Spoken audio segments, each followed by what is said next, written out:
ఈరోజు హైదరాబాద్ నగర వ్యాప్తంగా అన్ని జోన్లో ఉన్న లాడ్జెస్ రేపైన ఉన్న లాడ్జెస్ని ఏకకాలంగా మన ఆఫీసర్స్ అందరూ కూడా చెక్ చేయడం జరుగుతుంది.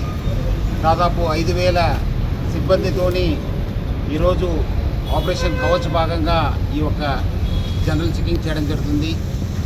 అక్కడ ఉన్న కస్టమర్స్ ఎవరు ఉండొచ్చు, మేనేజ్మెంట్ ఏమేమి రికార్డ్స్ కలెక్ట్ చేస్తున్నారు, వాళ్ళు ఏమాత్రం సంశయాస్పద వ్యక్తుల వాళ్ళ దగ్గర ఏమాత్రం సంశయాస్పద వస్తువులు ఉన్నావా అని చెప్పి జనరల్ చెకింగ్ చేయడం జరుగుతుంది.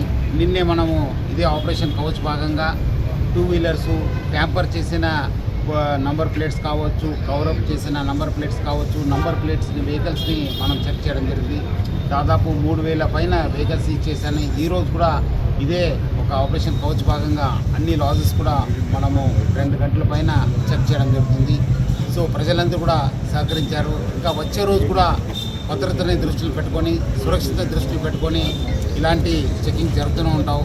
ప్రజలందరూ కూడా వాళ్ళ దగ్గర ఉన్న ఆధార్ కార్డులు ఉండొచ్చు, వాళ్ళు ఉన్న ఐడి కార్డ్స్ కావచ్చు, అట్లానే నంబర్ ప్లేట్స్ కూడా సరైన నంబర్ ప్లేట్ పెట్టాలి. చాలా చోట్ల కూడా చూశాను, చాలామంది యూత్ ఆ నంబర్ ప్లేట్ వంకర చేయడము, లేదంటే కవరప్ చేయడము, లేదంటే ట్యాంపర్ చేయడం జరుగుతుంది.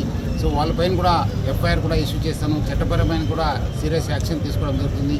అట్లానే నిన్నే నేను చూసింది చాలామంది ఇయర్ ఫోన్స్ వాడుతున్నారు. అంతకుముందు కూడా మనము ఈ ఒక ఇయర్ ఫోన్స్ పైన కూడా వార్నింగ్ ఇవ్వడం జరుగుతుంది. నెక్స్ట్ టైము మళ్ళీ ఇట్లానే ఒక డేలో కూడా మనం చెకింగ్ చేస్తున్నాం. ఎక్కడైనా అలాంటి ఇయర్ ఫోన్ పెట్టుకుని డ్రైవ్ చేస్తే వాళ్ళపైన కఠిన చర్య తీసుకోవడం జరుగుతుంది. ప్రజలందరూ కూడా ఈ యొక్క కార్యక్రమంకి, ఆపరేషన్కి బాగా సహకరిస్తున్నారు. వచ్చే రోజు కూడా వాళ్ళు ఇట్లానే మన హైదరాబాద్ సిటీ పోలీస్ చేపట్టే ప్రతి కార్యక్రమం కూడా సహకరించాలని చెప్పి నేను హైదరాబాద్ సిటీ పోలీస్ తరఫు నుంచి ప్రజలందరూ కూడా కోరుతున్నాను.